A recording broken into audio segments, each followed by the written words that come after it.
Good afternoon, my name is Tyler Field. I'm the Vice President of Wine and Spirits for your Oceanaire Seafood Room. One of the great things we do every 6 months with Chris and myself is we go around the world basically and find the best wines that we can come and pair with our world-class cuisine. And so what I have in front of me today are all of the new wines by the glass that you'll be pouring in November in your restaurant. And I thought it might be a good time on video to give you a visual to talk a little bit about each of these wines. So in front of me here, the wines are all set up by body style. So we have the light style wines, mostly whites on this side, all the way going to the most heavy style wine. Because the one thing we all want to know as servers, bartenders, managers, how to pair wine with food. You want to know the body style of the wine because that's going to be the perfect match for the body style of the food that's going to go with it. And obviously at Oceanaire Seafood Room, there's a lot of different body styles depending on the sauces that are paired with the cuisine, etc., etc. So hopefully this is beneficial, and we'll go through each wine. So starting with a very light, aromatic, aperitif style wine, we're going to start with the J Vineyards Pinot Gris. Now Jay has been operating in California for over 25 years, but has recently sold to the Gallo family.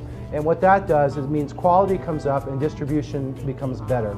So Chris has selected a Pinot Gris from the J Vineyards. It's got a California appellation, which means that the grapes can come from anywhere in Northern California to make the perfect wine. Okay, so Pinot Gris, what does that mean? Well, it's the same grape as Pinot Grigio. So if you have a guest that really likes Pinot Grigio from Italy, it's the same flavor profile, very light, very floral. And the food pairings would be very similar to what you would pair Pinot Grigio with. Very light cheeses, maybe shrimp cocktail. Crab cocktail might be a little bit too, have a little bit too much umami in it for Pinot Grigio, but it's really meant to be drank as an aperitif. Then moving on, we have a large bottle here. This is a Magnum. However, in your restaurants, you'll be serving a 750, but we got this to talk about today. And this is Chateau Bouilloux from Côte de Provence in France. So in the Provence region of France, they obviously make some of the best rosés in the world. Rosé is super popular right now, but we're going back to rosé's roots. So the grape varietals to make rosé in Provence are most notably Grenache, Mourvèdre, and Syrah. So GSM, you might hear that word a lot. These are wines from Provence that are made in the rosé style. So what the rosé style is, there's two different ways to make rosé. One's called sangué, where you add kind of color to the wine. But these rosés are made where they leave the skins for a little while just to impart a little bit of color, as well as not to impart a lot of tannins. So this is going to be a very dry style wine. It's not a white Zinfandel or something sweet. All the grape varietals are vinted, not quite bone dry, but it's going to have a lot of floral components and a lot of crisp components, as well as some minerality. If you think of Provence and the foods there and the flowers there, it's a lot of herbs and spices, and this will pair very, very well with really light fish dishes as well. So again, Chateau Bouilloux from the Provence regions, one of the best rosés in the world, coming to your guest in Wine by the Glass. So we're going to enjoy it.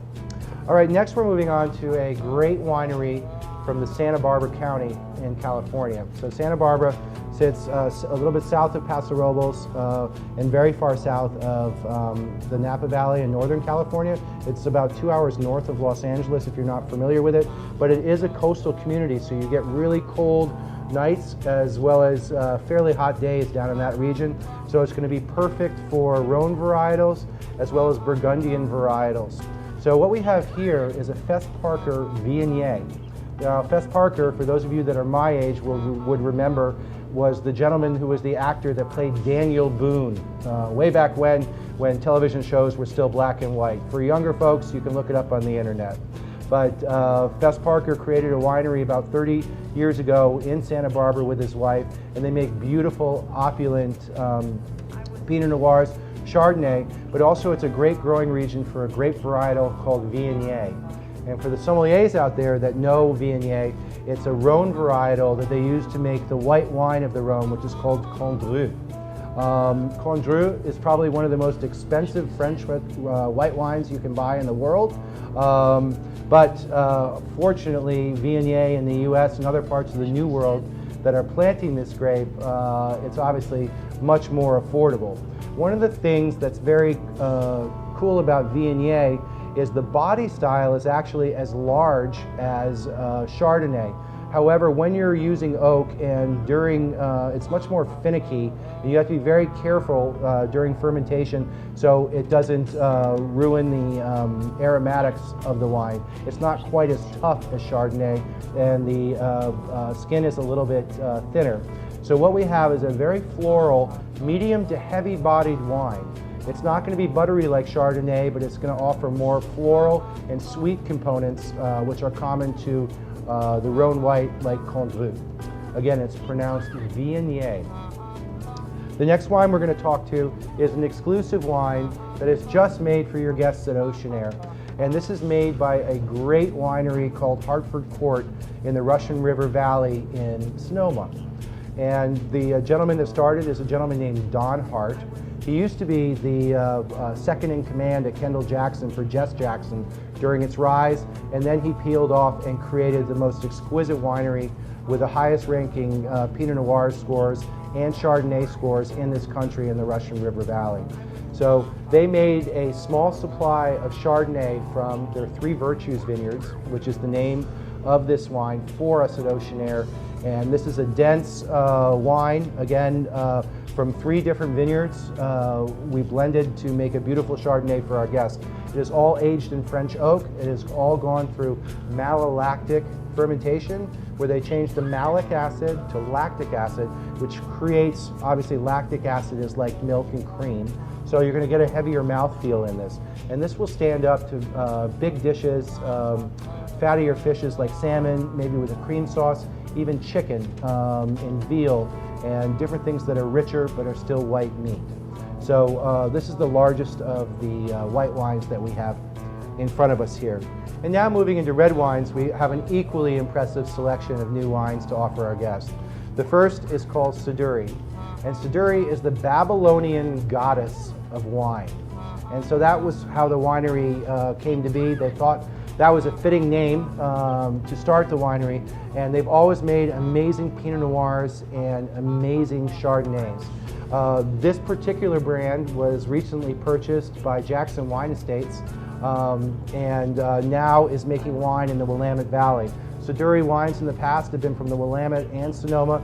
This is the Willamette expression here.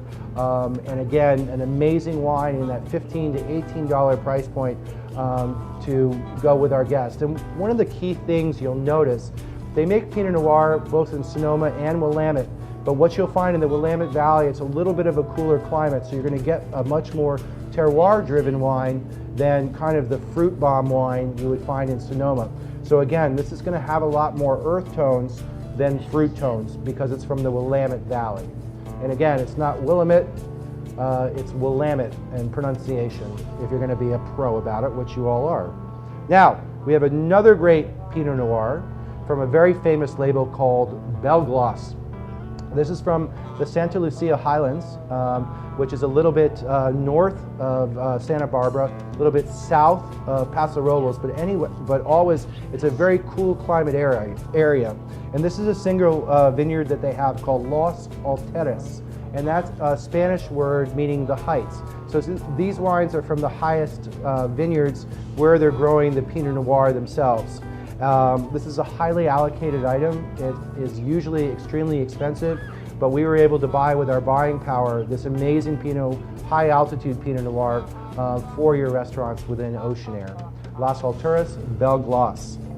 Now moving on to the world's favorite wine to make fun of, the Merlot, but it's still an incredibly good wine to enjoy with meat as well as drinking on its own, because it has a tremendous amount of plum and spices and fruit. And it's actually, if you were in Bordeaux, it's more widely planted in Bordeaux than actually Cabernet Sauvignon is. So it's still the king of Bordeaux wines. We're just having a hard time with it in America, but it's coming back. And so a lot of our guests do like a Merlot, and this is a great Napa Valley producer called Markham Vineyards, who's been in the Napa Valley for over 30 years and make incredible Bordeaux varietals like Cabernet as well as Merlot. So this is our offering there. Again, Merlot filet up to a New York strip. Also really good with a sauced different fish presentation you might have. Moving on, we have a beautiful Malbec from a winery called Maal, M-A-A-L, in Mendoza, Argentina. And in Hindu, the word Maal means beautiful woman. Okay, and then you'll find also the name of the Malbec on the front. It's called Beautiful, but it's spelled in the Spanish spelling. So you have a winery named after a beautiful woman. You have a name of the wine that also is the word for beautiful. And the reason they're calling it this is they're one of the few people that make Malbec in Argentina that don't use any oak aging. They want the actual grape to express itself on its own. So a lot of Malbecs will have that tannin from the oak and all of those flavors, but they believe that their grapes are so good that it doesn't need any oak aging at all.